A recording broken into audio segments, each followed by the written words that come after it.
برا خیال، فاسد خیال، وسوسہ اگر کسی ورد اور وظیفے سے دور نہ ہو تو پھر اہل اللہ کی مجلس میں آ جاؤ، استغفار کرو، تعوذ کرو، معوذتین پڑھیں، نفل پڑھیں، غسل کریں، وضو کریں،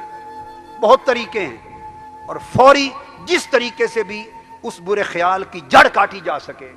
اور اس کے داخل ہوتے ہی دروازہ بند کیا جا سکے، دوبارہ نہ آئے، یہ محاسبہ ہے عزیزان محترم۔ یہی وقت ہے اپنے بچاؤ کا۔ اگر یہ وقت آپ گوا بیٹھے اور خیال بار بار گردش کر کے تصور میں بدل گیا تو آپ کمزور ہیں، تصور مضبوط ہو جائے گا، پھر اس سے جان چھڑانا بڑا مشکل ہوگا، کیونکہ تصور کیا ہے؟ ممکن ہے وہ تصور ہی اہل اللہ اور اہل حق اور اللہ والوں کے بارے میں آپ کو بدگمان کر دے۔ اگلی بات بتانا چاہتا ہوں، ممکن ہے وہ تصور ہی ایسا قائم ہو جائے کہ کسی اللہ والے سے بدگمان کر دے، اللہ کے ولی سے بدگمان کر دے، اللہ کے محبوب مقرب بندے سے بدگمان کر دے، اہل اللہ کی مجلس سے بدگمان کر دے۔ ممکن ہے وہ تصور تمہیں خود اللہ والوں کی مجلس سے دور کر دے، تو جہاں سے علاج ہونا تھا اس تصور نے تمہیں اس سے دور کر دیا، اب تمہاری بچاؤ کی صورت کیا ہوگی؟ اب کیسے بچو گے؟ اگر استغفار سے، توبہ سے، غسل سے، وضو سے، وظائف سے اگر اس بد تصور کی جڑ نہ کٹ سکی اور آپ کو اس سے عافیت اور حفاظت نہ مل سکی، تو سب سے اعلیٰ طریق مجرب جس نے اس سے آپ کو نجات دلانی تھی وہ تھی مجالست الصالحین، اللہ والوں کی مجلس، کسی اللہ والے کی مجلس۔ اور اگر وہ تصور اللہ والے کی مجلس سے ہی تمہیں بدگمان کر دے تو جو خیر کا منبع تھا جب اسی سے دور ہو گئے تو اب علاج کہاں سے؟ اس لیے تصور بڑا خطرناک ہے، تصور تک نہ پہنچنے دیں خیال کو۔ حاسب نفسک فی کل خطرہ، بس انہوں نے تو اتنا کچھ ہی کہا نا، بس اب یہ تو اس کے بعد سمجھنے کی بات ہے۔ ہر خطرہ، ہر خیال پر اپنے نفس کا محاسبہ کر، بس اس کی تشریح یہ ہے، اس کا معنی یہ ہے۔ اگر خیال کا تصور نہ کیا، اگر خیال کا تدارک نہ کیا تو تصور بن گیا۔ اور اگلی بات سنیں، تصور شہوت بنتا ہے، تصور یہی شہوت بنتا ہے۔ تصور بری خواہش بنتا ہے، شہوت بنتا ہے، بری خواہش کو شہوت کہتے ہیں، یہ تصور سے جنم لیتی ہے۔ ایک تصور ذہنی قائم ہوتا ہے، وہی شہوت ہوتا ہے۔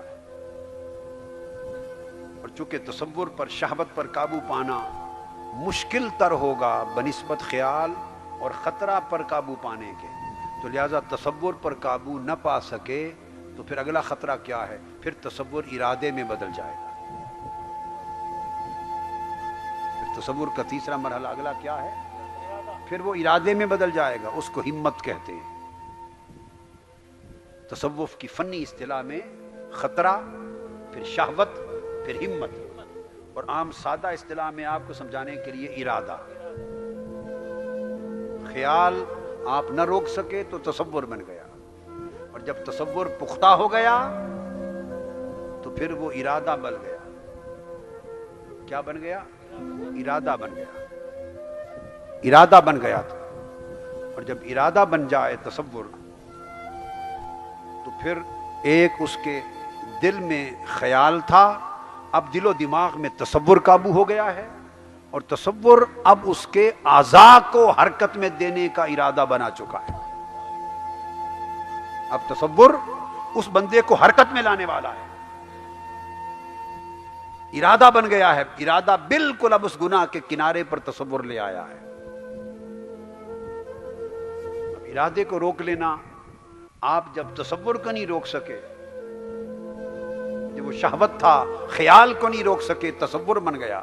تصور اور اس کی شہوت کو نہیں روک سکے، وہ ارادے تک پہنچ گیا، تو ارادہ تو عین آپ کی کمزوری ہے،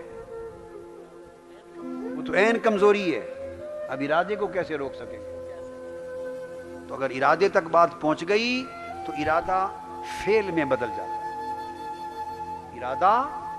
فعل میں بدل جاتا ہے، اس کو صدور کہتے ہیں۔ یہ ارادہ فعل میں بدل گیا، یہ صدور ہو گیا۔ ایک بار ہوا گناہ، 2 بار ہوا، 3 بار ہوا، جب یہ صدور ہو جائے تو یہ بندہ جو اس شہوت کی گرفت میں آ گیا تھا، جو اس تصور کے تحت محکوم ہو گیا تھا، مغلوب تھا، وہ بندہ جو شہوت سے مغلوب تھا، شہوت سے مغلوب تھا، پھر ارادے نے اسے اپنی سواری بنا لیا تھا، ارادہ اس بندے پر سوار ہو گیا، ارادہ بندے پر، اب ارادے اور بندے کا تعلق سواری اور سوار جیسا ہے، وہ سوار ہو گیا، اب سواری کی لگام ارادے کے ہاتھ میں، ارادہ جدھر چاہے لگام موڑ کر سواری کو موڑتا لے جائے، بندہ سواری کی مانند، بندہ سواری کی مانند، اس کی لگام اس کے ارادے کے ہاتھ میں ہے، جدھر جس گناہ کی طرف چاہے لے جائے، جس ہلاکت کی طرف لے جائے، جس بربادی کی طرف لے جائے، ارادہ سوار ہو گیا ہے، بندہ اس کے نیچے ایسی سواری ہے جس کی لگام اس سوار کے ہاتھ میں ہے، پھر وہ فعل صادر ہوگا، پھر وہ اس سے فعل صادر ہوگا، اور جب فعل صادر ہوگا تو اس گناہ کی لذت چکھے گا، ابھی تک اس نے لذت نہیں چکھی تھی، ابھی تک تصور اور شہوت میں تھا، وہ شہوت اسے کھینچ کے لا رہی تھی ارادے تک، ارادہ جب فعل تک لے آیا، اب وہ پانی کا گلاس ہے، شربت ہے، اس نے پی لیا ہے، اب اس نے لذت چکھ لی ہے، گناہ کی، مال حرام کی، ظلم کی، کسی کا حق کھانے کی، حرص دنیا کی، لالچ کی، تکبر کی، اس نے سارے گناہوں کے اندر جو چھپی ہوئی لذت ہے، اب اس نے لذت چکھ لی ہے، اب اس نے لذت چکھ لی ہے، تقویٰ تو جا چکا تھا، خوف الہی کی لذت تو ختم ہو گئی تھی، خشیت کی لذت تو ختم ہو گئی تھی، محبت الہی کی لذت تو ختم ہو گئی تھی، ظاہر و باطن اللہ کے تقویٰ سے تو پہلے ہی خالی ہو گیا تھا، وہ جو ادھر کی لذتیں تھیں وہ تو دروازے بند ہو گئے تھے، وہ دروازے تو پہلے سے بند ہو گئے تھے، وہ پیاسا تھا، ادھر کی لذت مل جاتی تو ان لذتوں کی طرف نہ بڑھتا، ادھر کا نظارہ کر لیتا تو ان نظاروں کی طرف نہ جاتا، مالا اعلیٰ کی قربتیں اسے کچھ کیفیت دے دیتی تو پھر وہ ناقص تباہی ہلاکت کے گڑھے میں نہ گرتا، وہ دروازہ تو اس کا بند ہو گیا تھا، ادھر سے تعلق منقطع ہو گیا تھا، نور کوچ کر گیا تھا اندر سے،